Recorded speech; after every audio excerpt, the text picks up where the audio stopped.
আসসালামু আলাইকুম। আশা করি সকলে ভালো আছেন। গত দুদিন পূর্বে আপনাদের সাথে বর্ডার গার্ড বাংলাদেশ বিজিবির অসামরিক পদের একটা সার্কুলার নিয়ে আলোচনা করেছিলাম। তো তখন ওই সার্কুলারে কিন্তু বিস্তারিত তথ্য দেওয়া ছিল, অর্থাৎ কোন পদের ক্ষেত্রে কি কি শিক্ষাগত যোগ্যতা এবং অভিজ্ঞতার প্রয়োজন হবে। তো আজকে মূলত এই সম্পর্কে আপনাদের সাথে আলোচনা করব, যাতে আপনারা সহজে বুঝতে পারেন যে কোন পদের ক্ষেত্রে কি কি শিক্ষাগত যোগ্যতা এবং অভিজ্ঞতার প্রয়োজন হবে। তো চলুন কথা না বাড়িয়ে মূল ভিডিওতে চলে যাই।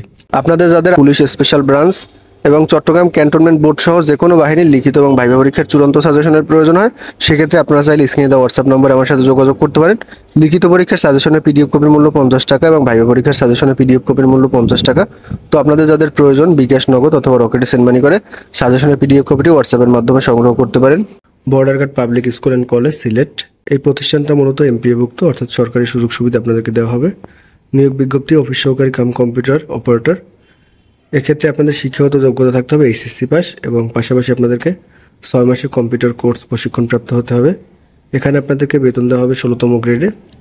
2 নম্বর ল্যাব সহকারী তথ্য ও যোগাযোগ প্রযুক্তি, এটাও কিন্তু এমপিওভুক্ত শূন্যপদ।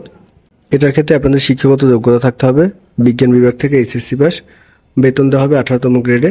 3 নম্বর নৈশ প্রহরী, এটাও কিন্তু এমপিওভুক্ত শূন্যপদ, অর্থাৎ যেটাকে বলে নাইট গার্ড। এখানে আপনাদের 8ম শ্রেণী পাস থাকলে কিন্তু আপনারা আবেদন করতে পারবেন। এখানে আপনাদের 20তম গ্রেডে বেতন দেওয়া হবে। এবং 4 নম্বর ছিল আয়া, এটাও এমপিওভুক্ত শূন্যপদ, 8ম শ্রেণী পাস থাকলে আপনারা আবেদন করতে পারবেন। এটার ক্ষেত্রে আপনাদের বেতন দেওয়া হবে 20তম গ্রেডে। তো এখন আমরা দেখে নেব যে সকল সুযোগ সুবিধা পাবেন। সরকারি নিয়ম অনুযায়ী বাড়ি ভাড়া, চিকিৎসা ভাতা, বৈশাখী ভাতা, টিফিন ভাতা, যাতায়াত ভাতা, ধলাই ভাতা, প্রাতিষ্ঠানিক বিধি অনুযায়ী পোশাক ভাতা প্রদান করা হবে। অর্থাৎ সরকারি চাকরিজীবীদের যে সকল সুযোগ সুবিধা দেওয়া হয়, সকল সুযোগ সুবিধা কিন্তু আপনাদেরকে দেওয়া হবে। এরপরে মূলত আপনাদের শিক্ষণ বিষকাল, অর্থাৎ প্রথমে আপনাদের ট্রেনিং পিরিয়ড থাকবে হয়তোবা 6 মাস বা 1 বছর। এরপরে মূলত গভর্নিং বডির সিদ্ধান্ত অনুযায়ী আপনাদের চাকরি স্থায়ীকরণ করা হবে। চাকরি স্থায়ীকরণ করা হলে ভবিষ্যৎ তহবিল এবং গ্র্যাজুয়েটের সুবিধা, অর্থাৎ সকল সুযোগ সুবিধা কিন্তু আপনাদেরকে দেওয়া হবে।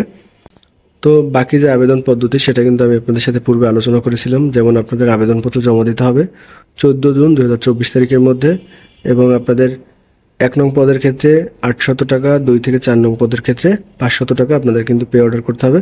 এবং এটা কিন্তু যে কোনো তফসিলভুক্ত ব্যাংক থেকে আপনারা চাইলে পে অর্ডার করতে পারবেন। পে অর্ডার করে আপনাদের আবেদনপত্র আগামী 14 জুন 2024 তারিখ এই সময়ের মধ্যে মূলত আপনাদেরকে পৌঁছাতে হবে। এবং আবেদনপত্র ডাকযোগে, অর্থাৎ পোস্ট অফিসে, এবং আপনারা যদি ইচ্ছা করেন সরাসরি কিন্তু আবেদনপত্র জমা দিতে পারবেন।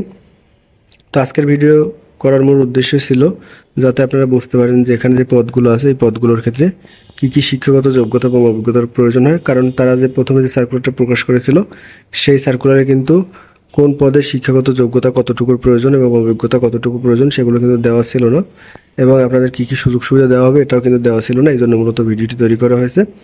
তো আশা করি আপনারা বুঝতে পারছেন। আবেদন সংক্রান্ত অন্য যে কোনো প্রকার প্রশ্ন থাকলে কমেন্টের মাধ্যমে জানাতে পারেন, আমি চেষ্টা করব আপনাদেরকে বিস্তারিত ধারণা দেওয়ার।